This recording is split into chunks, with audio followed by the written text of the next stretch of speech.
If you're looking for a simple sweater that's comfortable to wear, this is a great place to start. This one comes together with minimal shaping, making it easy and actually enjoyable to crochet.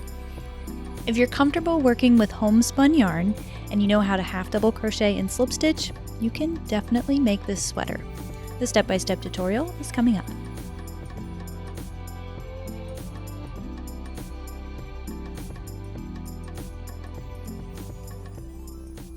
There are 5 components to this sweater: 2 body pieces, 2 arm pieces, and the collar.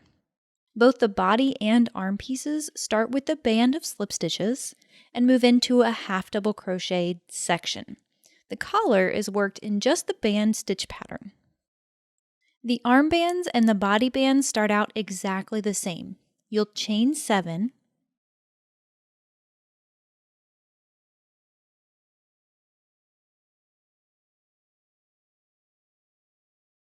then flip it over to find the back bump of each chain. Make a slip stitch in the second chain from the hook and in each remaining chain.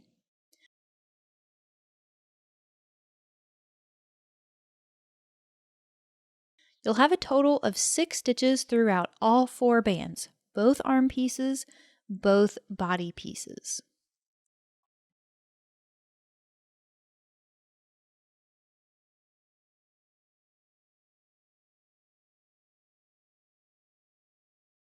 As you're working your slip stitches, pay close attention to the V's that are made by each stitch.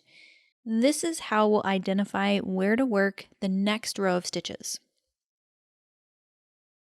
So go ahead and chain 1, which doesn't count as a stitch by the way, and turn your work. Now locate that first V and make a slip stitch through the back loop only. And that's your repeat.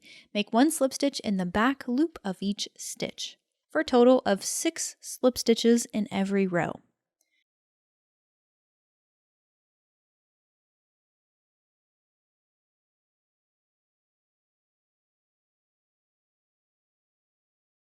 Remember to chain 1 and turn at the end of every row. So this is how you'll start the band for both body pieces and both arm pieces. So you can use this section of the tutorial to guide you through those particular pieces. The only difference between the two is, of course, how long you make it. Now the length itself is different for every size, so go ahead and refer to the pattern to get the length for the size you're working on. Now you can find the pattern for free on my website, or if you'd like to download or print the pattern, you can become a B.Hooked Insider, so you have access to the PDF, plus a private messaging system if you need pattern support. I'll have all the details for that in the description below if it's something you want to check out. So we talked about the similarities between the armband and the body band, but not really the collar. I want to let you know here that the repeat for the collar is exactly the same. The only difference is the number of stitches you'll work. The collar stitch count is a little different, of course, based on the size, so again refer to the pattern for the stitch count when you come to that section of the pattern, but just keep in mind the technique here is exactly the same. So after you've worked that repeat a bunch more, it'll look something like this. Now I'm making an armband here, so it's much shorter than the body band, but you get the idea. When your work measures the length you need, don't fasten off, just rotate it so you can begin working along the edge. Once again, this step here is the same whether you're working on an arm piece or a body piece. The difference, of course, is the stitch count.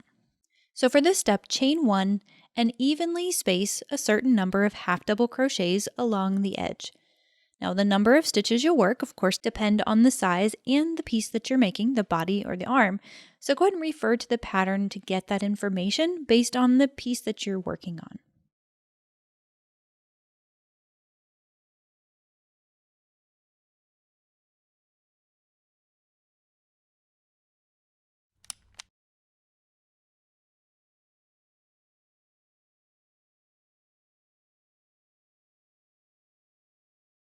Now here's what it'll look like after you finish that step and the first row.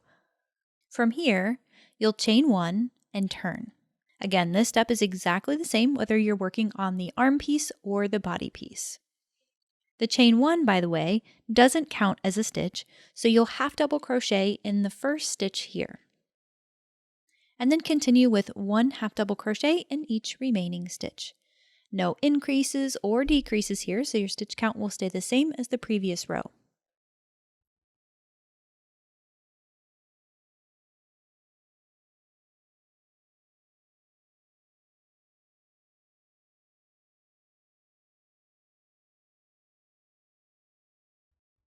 Until now, everything has been pretty much the same with the arm piece and the body piece, with the exception of the size and stitch count, but here's where we go our separate ways. If you're working on the body piece, repeat the last row until it reaches the measurement that's listed in the pattern. For the arm piece, we'll do something a little different, and that's what I want to demonstrate next. For the arm piece, continue by chaining 1 and turn your work. And this time we need to increase at the beginning and the end of this row. So to do that, we'll make 2 half double crochets in the first stitch.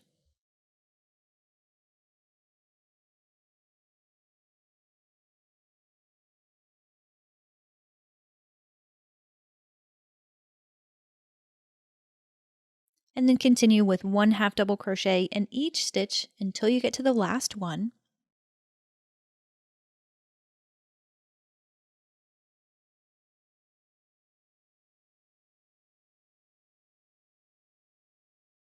And in that last stitch, make 2 half double crochets again.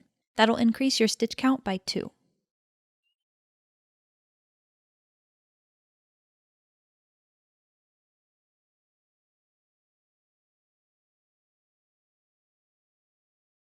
So the majority of your arm piece will have the same repeat. 2 half double crochet rows followed by an increase row, the one where you do 2 half double crochets in the first and the last stitch. Now you'll work this 3-row repeat a number of times. Again, that number is determined by the size, so go ahead and refer to the pattern to get that information. And once you get to that point, you'll transition to 1 row of half double crochet followed by an increase row. So it'll go from a 3-row repeat to a 2-row repeat. And when you're done, you can fasten off and the arm piece will look like this. I left a nice long tail so I can seam the 2 ends together. We'll get to that in just a bit. So those are the basic crochet techniques that are needed to make this sweater. And here's what your pieces will look like when you're finished. Each of your body pieces will look like this, just a basic rectangle. And the collar. Let's talk about that for a minute. The collar is worked again in the same way as the bands for the arm and the body pieces, with the only difference being the number of stitches worked. So this is what your collar looks like when that's complete.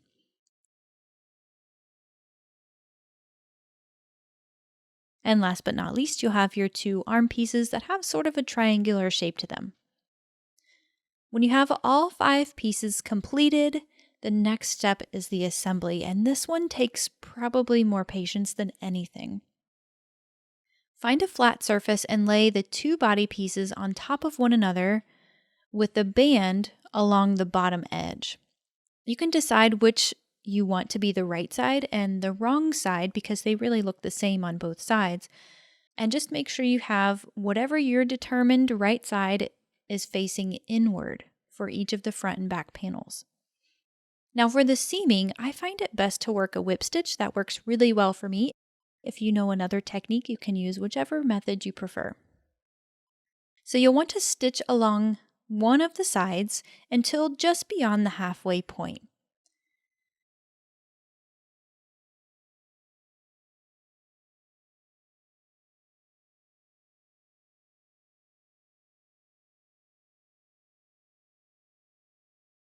From there, we need to bring one of the arms into play. So go ahead and fold that in half lengthwise. So you have the angled side towards the band or facing the bottom of your sweater, and you have the fold aligned with your body piece.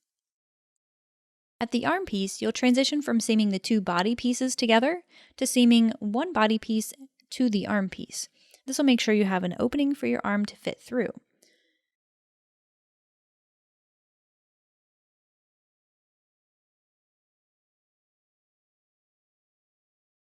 You'll seam this along in the same way until you reach the top of the body piece.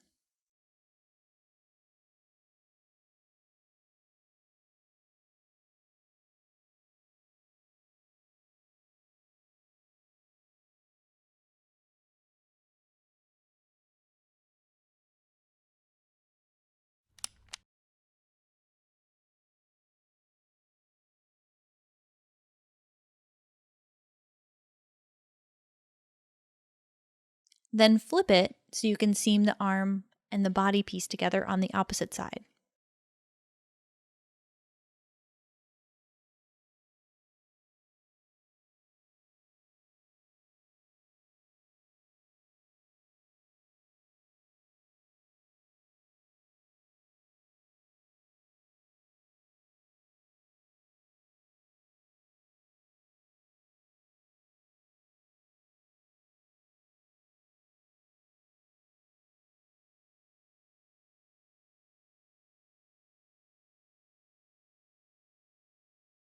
Now with the arm piece attached to the body piece, the next thing we need to seam is along the bottom edge of the arm, so it'll close that up, and we'll seam that using the same technique.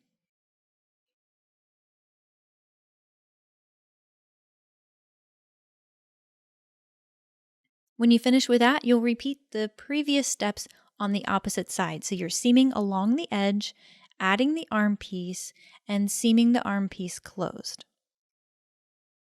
Okay, at this point you have both arms attached and seamed. The last step is to make the shoulder seams and add the collar. Fold the collar in half and align it with the center of the body piece.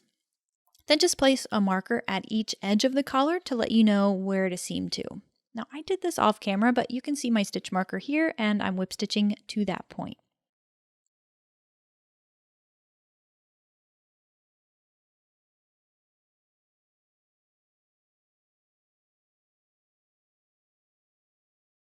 And of course you'll do the same thing on the other side for the second shoulder seam.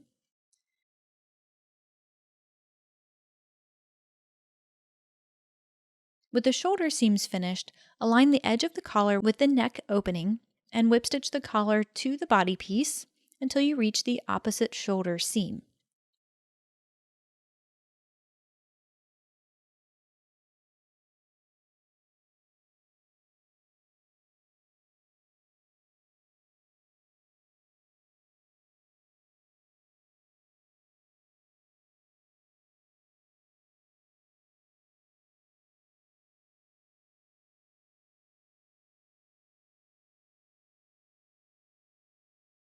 Then you'll just flip everything over and continue seaming the collar to the opposite body piece on the reverse side.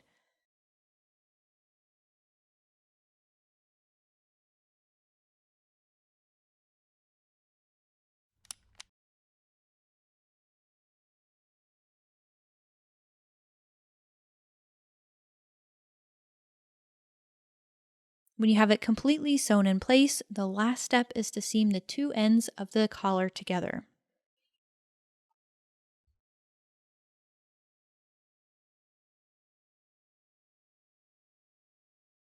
When you have that complete, turn it right side out and enjoy. Now, if you're struggling with any part of this project, be patient with yourself. Making garments is quite different than crocheting, say, a scarf, and it'll take a little practice, especially with those seaming steps. But I think you'll find it worth the extra effort. That's all for now, friend. Thank you so much for watching and especially sticking with me here until the end. If you haven't subscribed yet, please consider doing that so I can continue to share crochet and knitting projects with you in the future. And also don't forget to check out B.Hooked Insider, where you can download the pattern and get pattern support. I'll have that linked in the description below. Thanks again for all the support, for watching, liking, subscribing, all of those things, becoming a B.Hooked Insider. Those actions, plain and simple, are how I'm able to continue sharing this craft we both love. Happy hooking, and I'll see you in the next one.